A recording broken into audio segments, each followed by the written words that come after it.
Hello everyone, I'm a bit sick at the moment, so excuse me if I sound a bit weird in this one, but decided to do another commentary for this, to just sort of put something out there because I haven't in a while. I am working on stuff, by the way. This video was primarily written by my friend Connor Seaton, who I refer to as Script Monkey in this review, and he actually pops up at one point. And I obviously poke a lot of fun at his writing. What's funny is that originally I was going to do, like, for the song that was going to be the intro and the interlude between different things was going to be the Castlevania 3 song by year 2000X, which I put at the credits. Because, like, if I was going to do it at the beginning, it would involve like lots of editing and all that. Then I was kind of, I wouldn't say I'm being lazy, but it was just more convenient to think of Dr. Horrible. So I just used the bit from Dr. Horrible and put that in there instead, and then just put Castlevania 3 at the end. So yeah, but this I can't remember. I can't really remember much, mostly because I've kind of been drinking some Canadian whiskey here. I can do that in Germany, right? Oh yeah, this was one of the hardest videos to do work for because it was just so just just gathering all of the footage. Like it was. Like, I didn't really write all that much of it. I just kind of I wrote in like some of my own things or like my own comedic bits into it, but most of the work was actually done in like in finding footage, like finding all that footage for Jumanji, and it was actually really fairly difficult. And it was also kind of difficult to find some certain things for this movie because it was so recent. For Scott Pilgrim. Oh boy, man. And then, okay, this bit was mine because the Mae Whitman played Katara and she was Roxy Richter, so that was one of my bits. That was actually one of my favorite bits from this video, though. Made so much sense too. Oh, where am I? Oh yeah, this whole speech right here. Well, after this bit with was that not clear? I don't know. In this part, this is a speech I came up with, like, what I usually tend to do in terms of writing, whenever I write, I tend to actually just, get up and pace back and forth over and over again, or pace in circles, and just sort of come up with certain things. And this bit right there, it just came up randomly when I was pacing back and forth and just thinking to myself. And I had to do that because we couldn't find an actual clipboard that he says, Pirates are in this year. I still haven't seen Dodgeball, by the way. But it looks at the very least kind of entertaining. Especially with, with Ben Stiller being the way he is in this movie. I have one video that was really helpful was that, like, somebody just took, like, Ben Stiller's best bits of this movie, like, best parts of this movie, and put it into, like, an 8-minute video. Although the part that wasn't actually in that video was the part where Ben Stiller just goes, "'Cause you're a global Jim, we're better than you, and you know it." Which is a part I believe I referenced in Small Soldiers in that review, because like the company was called Globotech, and I just go, "'Cause you're a Globotech, we're better than you, and you know it." And I have actually heard that bit before, and I used to watch a lot of different videos before I got to do this. And most of the videos were just sort of in the style of like in the PMV Menaces that I do now, and that I sort of do now, where it's just I remember hearing the Globotech thing first from a Avatar the Last Airbender video where they were just kind of just putting Avatar the Last Airbender footage over lines, and that was the first time I ever heard, like, "Here at Global Gem, we understand that ugliness and fatness are genetic disorders, much like something else, or necrophilia, that sort of thing, or baldness, whatever." Oh man, I love that bit with when NPH does the thing with his hands. It's always great. I still haven't bothered to seeing Balls of Fury, mostly because Balls of Fury was actually was actually the trickiest one to find, because I basically only found the trailer, and I just used the trailer footage over and over and over again, as you could probably notice. It's so bad. Oh god. I did notice that Patton Oswalt is in this movie though, somewhere, as I noticed in the trailer. I think, yeah, he probably has a cameo. But still, Christopher Walken as a bad guy and Patton Oswalt as only having a cameo, that doesn't really sell a movie for me now, does it? Oh boy. I wonder. What else can I talk about? I'm running low on things to talk about. I know there should be more here. Oi.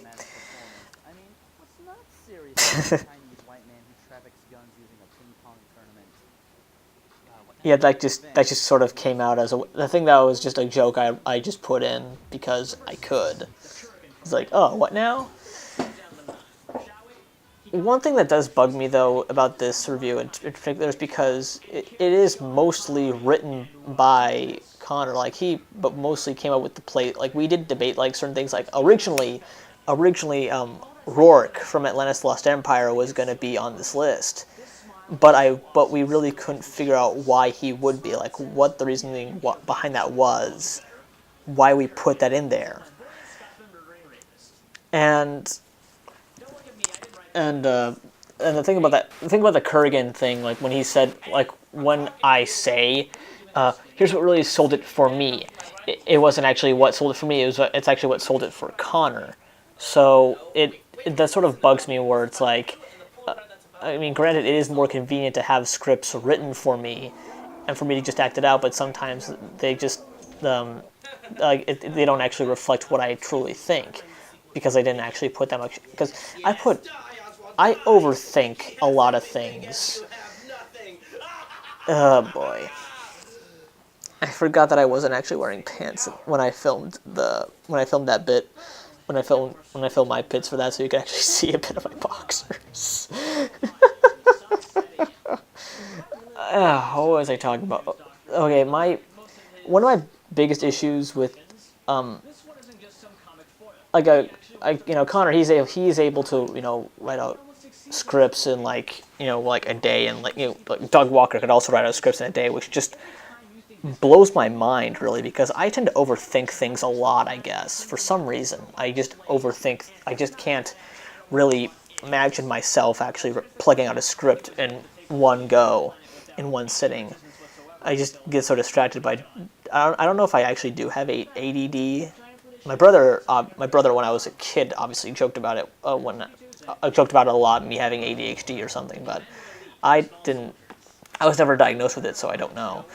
And the thing, like, I like that Connor is able to plug out all these things, but to me, like when actually, like the way it's written and the way it actually comes out, it actually comes very much similar to the Nostalgia Critic. And the more I get, the more I get, I become the more I keep being told to like stop being a ripoff of the Nostalgia Critic. I do take that to heart to a certain extent. I do want to be my own person, and I also want to actually start, making videos on a more regular basis than once every 3 months. But still, it's just for some reason, like the way I speak in these reviews, at least with this one, to me, just doesn't seem like me, at the very least. I have to admit, that's a pretty good bit, though. And here's the reason why this video even got made was, I think years ago, I think it was like a few months after Connor and I actually started Skyping each other.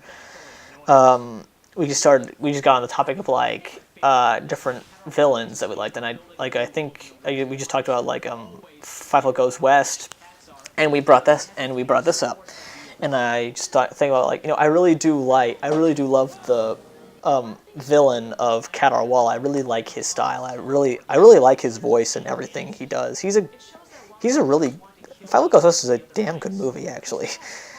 I really love that movie, and I love this character, and so from this, like from just us talking about him, just kind of got us thinking about like other villains. So then we brought in more stuff to talk about. We brought in, and so then Connor just kind of wrote in a lot of these different villains to talk about. And by the way, yeah, I already brought up that we were going to bring up Rourke from Lost Empire, and then we switched him out with Small Soldiers. Because Small Soldiers is a badass movie when the humans aren't in it. It's kind of like I don't want to beat the Transformers, because that's like a dead horse being beaten up by a dead horse. This I think I misrepresented my opinion on Be Prepared in this thing where I just sort of say Be Prepared was just Be Prepared was just about the hyenas. It was actually, I think the way I think of Be Prepared when Scar sings, it's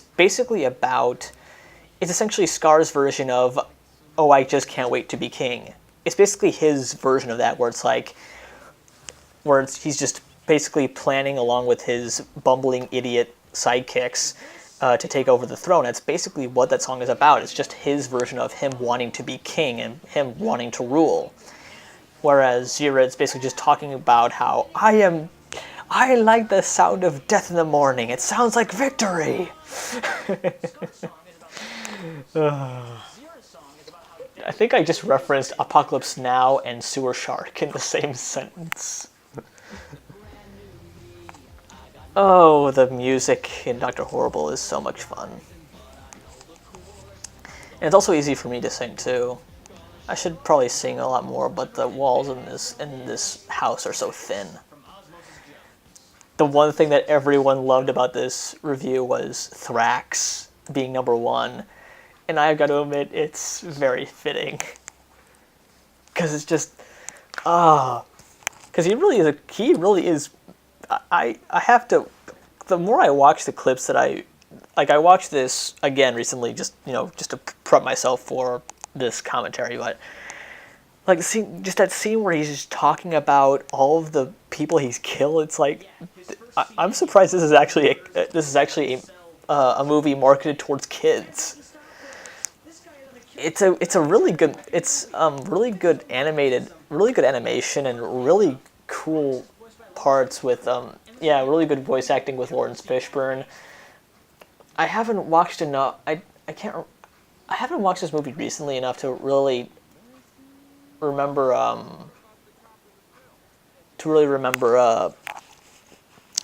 how Chris Rock and David Hyde Pierce got along. But yeah, and one thing you've noticed is that in this commentary, there's actually more things added to this, because for the YouTube cut that you see on YouTube, it's actually more. There were actually little clips that were cut from the original cut, because it's the original cut. Because I made this back when I still didn't when I still didn't have the ability to just post whatever length of video I want. I still had that 15 minutes limits for YouTube videos. So when I got done with this video, I had to actually I uploaded to Blip, and then I had to cut some stuff out and upload it to YouTube. So in the YouTube cut, there's a few clips cut, and one of my favorite bits that I wish I didn't cut from the YouTube thing, but I had to. Okay, first of all, I love that bit from Moonwalker. It's just perfect. But the bit from Cat Our Wall where he says, "Let the saliva flow." It's a great line, and I had to cut it for YouTube. And okay, I'm sorry, but that CSI Miami joke will never get old for me either. But I do love that. I also love that bit from Moonwalker where it's like, putting my own chapter in the medical books. You better spell my name right. And the build up to the Warriors of the Wind review. Yeah. By the way, that bit with the polar bear that I did earlier in the review, that was actually, I did not have anyone throw it to me. That was actually just me throwing it off screen with my arm, which was actually fairly difficult. It was hard to get that down perfectly. I think either this I'll get back to work, or I'll take a nap, or I'll actually, I don't know, do another commentary, because this one is not one of my favorite reviews, but it's definitely more concise. One of my favorite reviews would have to be the Warriors of the Wind review. I could do that one someday. Goodbye, guys.